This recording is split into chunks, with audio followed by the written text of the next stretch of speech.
जय हिंद दोस्तों, आप सभी को स्वागत है बिहार के यूट्यूब चैनल पे। मेरा नाम अखिलेश कुमार और आज हो चुका है 1 जनवरी 2025 दिन बुधवार। तो मेरे तरफ से नए साल की शुभकामनाएं। आपकी जो भी मनोकामना है इस साल जरूर पूरी हो। आज हम लोग देखने वाले हैं देश और दुनिया की मुख्य समाचार के साथ साथ भारत के अलग अलग राज्यों के ताजा खबरें। तो आइए नजर डालते हैं फटाफट खबरों पर।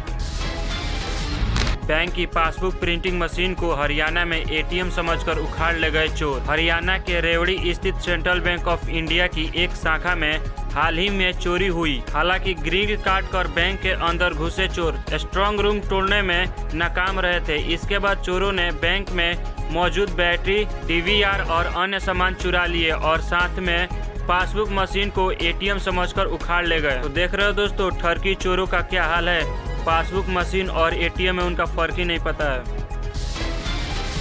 महाकुंभ मेले में मुख्य स्नान पर्व पर कोई प्रोटोकॉल लागू नहीं होगा, यूपी सीएम बोले। उत्तर प्रदेश के मुख्यमंत्री योगी आदित्यनाथ ने कहा, महाकुंभ मेले में मुख्य स्नान पर्व पर कोई प्रोटोकॉल लागू नहीं होगा और इस अवसर पर संतों श्रद्धालुओं पर पुष्प वर्षा की जाएगी। मुख्यमंत्री ने अरेल क्षेत्र में नया स्नान घाट बनाने और महाकुंभ के लिए चलाई जाने वाली 550 शटल बसों को 5 जनवरी से चलाने का भी निर्देश दिया है।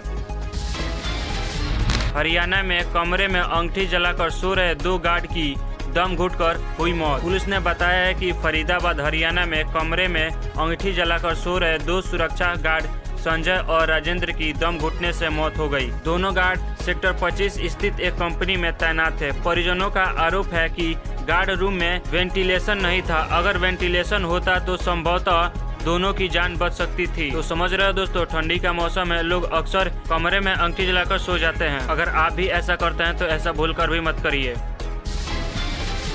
चालू वित्तीय वर्ष में 8.47 लाख करोड़ रहा देश का राजकोषीय घाटा। भारत सरकार वित्त मंत्रालय के लेखा महानियंत्रक व्यय विभाग के अनुसार केंद्र का राजकोषीय घाटा चालू वित्तीय वर्ष 2024-25 के नवंबर महीने तक समूचे वित्त वर्ष के लिए निर्धारित लक्ष्य का 52.5% रहा और अप्रैल-नवंबर के दौरान यह करीब 8.47 लाख करोड़ था।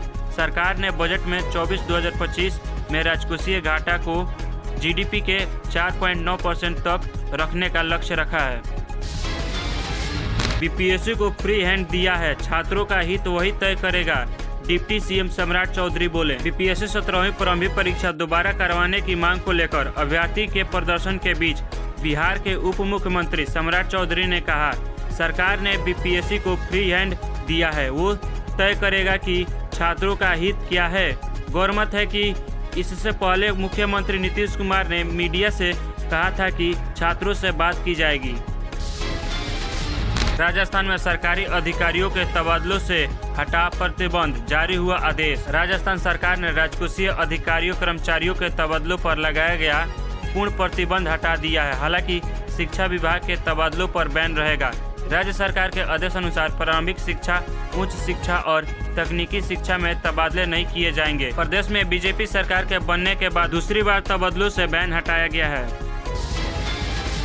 महाकुंभ में अखाड़े व कल्पवासियों को मिलेगा 5 किलो आटा व 6 किलो चावल। यूपी के मुख्यमंत्री योगी आदित्यनाथ के निर्देश अनुसार प्रयागराज में आगामी 13 जनवरी 26 जनवरी तक चलने वाले महाकुंभ मेले में अखाड़ों का कल्पवासियों व संस्थाओं को राशन मुहैया कराने के लिए उचित मूल्य की 138 दुकान खोली गई हैं, जहां श्रद्धालुओं को 5 किलो आटा, 6 किलो चावल और 18 किलो चीनी मिलेगी। रिपोर्ट के अनुसार 1.20 लाख कल्पवासियों के सफेद राशन कार्ड बनाए गए हैं। 1 जनवरी 2025 से बंद हो जाएंगे ये 3 तरह के बैंक अकाउंट। भारतीय रिजर्व बैंक आरबीआई ने 1 जनवरी 2025 से 3 तरह के बैंक अकाउंट्स को बंद करने का फैसला किया है।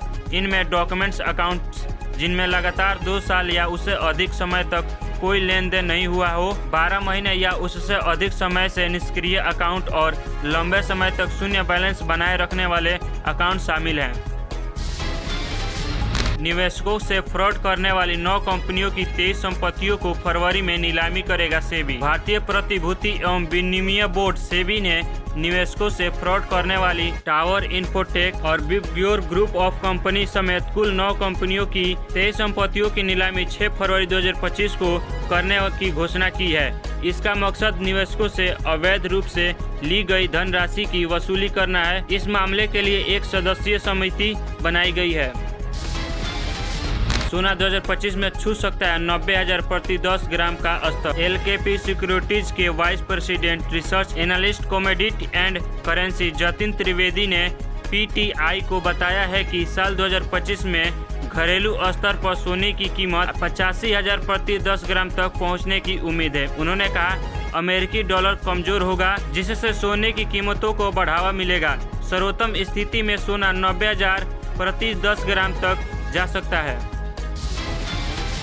15 जनवरी तक बढ़ाई गई विलंबित व संशोधित ITR दाखिल करने की समय सीमा। केंद्रीय प्रत्यक्ष कर बोर्ड CBDT ने वर्ष 2024-25 के लिए विलंबित व संशोधित ITR दाखिल करने की समय सीमा 31 दिसंबर 2024 से बढ़ाकर 15 जनवरी 2025 तक कर दी है। समय पर ITR दाखिल नहीं करने पर 5 लाख सालाना से कम आय वाले को 1,000 जबकि 5 लाख सालाना से अधिक आय वालों को 5,000 जुर्माना भरना होगा। 2025 के लिए सुंदर पिचाई की गूगल कर्मचारियों को दी चेतावनी। कहा बहुत कुछ दांव पर है। गूगल के CEO सुंदर पिचाई ने कंपनी के कर्मचारियों को साल 2025 को लेकर दी चेतावनी। उन्होंने कहा आर्टिफिशियल इंटेलिजेंस तेजी से उभर रहा है। ऐसे में हम सभी को उसकी ज़रूरत समझनी होगी और खुद को तैयार करना होगा। उन्होंने कहा बहुत कुछ दांव पर है जिसके देखते हुए हमें कंपनी को तेजी से आगे बढ़ाना होगा। KYC पूरी नहीं करवाने वाले पर 1 जनवरी 2025 से रद्द हो जाएंगे राशन कार्ड। सरकार ने राशन कार्ड धारकों के लिए KYC को अनिवार्य कर दिया था, जिसके तहत 31 दिसंबर 2024 तक KYC प्रक्रिया पूरी न करने वाले का राशन कार्ड 1 जनवरी 2025 से रद्द कर दिए जाएंगे। सरकार ने यह नियम हर राज्य के सभी राशन कार्ड धारकों के लिए बनाया है। KYC नज़दीकी राशन कार्ड डिपो पर जाकर करवा सकते हैं। दिल्ली में केजरीवाल के 18,000 प्रति माह देने की घोषणा के बीच पुजारियों ने किया प्रदर्शन। दिल्ली के पूर्व प्रधानमंत्री अरविंद केजरीवाल के दिल्ली में आपकी सरकार बनने पर सभी पुजारियों और ग्रंथियों को सम्मान में लगभग 18,000 प्रति माह देने की ऐलान के बीच पुजारियों ने मंगलवार को कनॉट प्लेस स्थित प्राचीन हनुमान मंदिर के बाहर विरोध प्रदर्शन किया। पुजारी केजरीवाल को बताना चाहिए कि पिछले 10 वर्षों में कोई वित्तीय सहायता क्यों नहीं दी गई। RBI लगाएगा नेम लुक ऑफ फीचर। गलत अकाउंट में पैसा जाने की चिंता होगी खत्म। RBI ने RTGS और NEFT से फंड ट्रांसफर करने के लिए beneficiary account name look of facility शुरू करने की घोषणा की है। RBI ने कहा ग्राहक के पैसे ट्रांसफर करने से पहले उस बैंक अकाउंट का नाम वेरीफाई कर सके, इसलिए समाधान लागू किया जा रहा है। इससे गलत खाते में पैसा ट्रांसफर होने और फ्रॉड पर रोक भी लगाई जा सकेगी। देश के पहले समुद्र के ऊपर बने ग्लास ब्रिज का कन्याकुमारी में हुआ उद्घाटन। तमिलनाडु के मुख्यमंत्री MK स्टालिन ने कन्याकुमारी में देश के पहले समुद्र के ऊपर बने ग्लास ब्रिज का उद्घाटन किया है, जिसकी तस्वीर वीडियो सामने आया है। करीब 37 करोड़ की लागत से बना यह पुल 70 मीटर लंबा व 10 मीटर चौड़ा है, जो विवेकानंद रॉक मेमोरियल और 133 फीट ऊंची तिरुवल्लुवर प्रतिमा को जोड़ता है। बिहार सरकार ने बढ़ाई भूमि सर्वेक्षण अभियान की समय सीमा। बिहार में भूमि सर्वेक्षण की समय सीमा 1 साल और बढ़ा दी गई है। राज्य में भूमि सर्वेक्षण का प्रोसेस जुलाई 2026 तक खत्म करने का लक्ष्य रखा गया है। बिहार राजस्व और भूमि सुधार विभाग के ACS दीपक कुमार सिंह ने कहा यह निर्णय काम में पारदर्शिता और लोगों को असुविधा का सामना न करना पड़े इसलिए लिया गया है।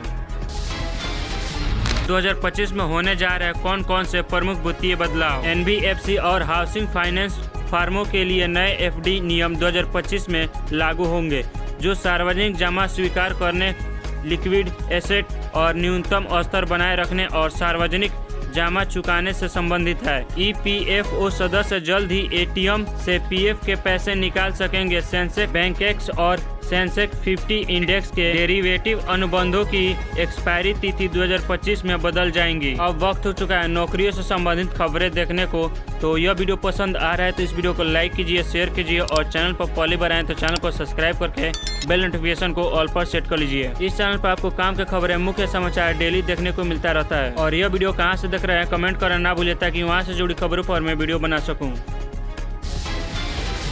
OSSC ने सरकारी स्कूल में शिक्षक के 176 पदों पर निकली भर्ती। ओडिशा सब ऑर्डिनेट सर्विस सिलेक्शन कमीशन ने सरकारी स्कूल में शारीरिक शिक्षा शिक्षक PET और संस्कृत शिक्षक के पदों पर भर्ती निकाली है। इनमें शारीरिक शिक्षा शिक्षक PET के 105 पद हैं और संस्कृत शिक्षक के 71 पद हैं। ये पद ST और SC विकास M और BCW विभाग के तहत है और उम्मीदवार 31 जनवरी 2025 तक आवेदन कर सकते हैं।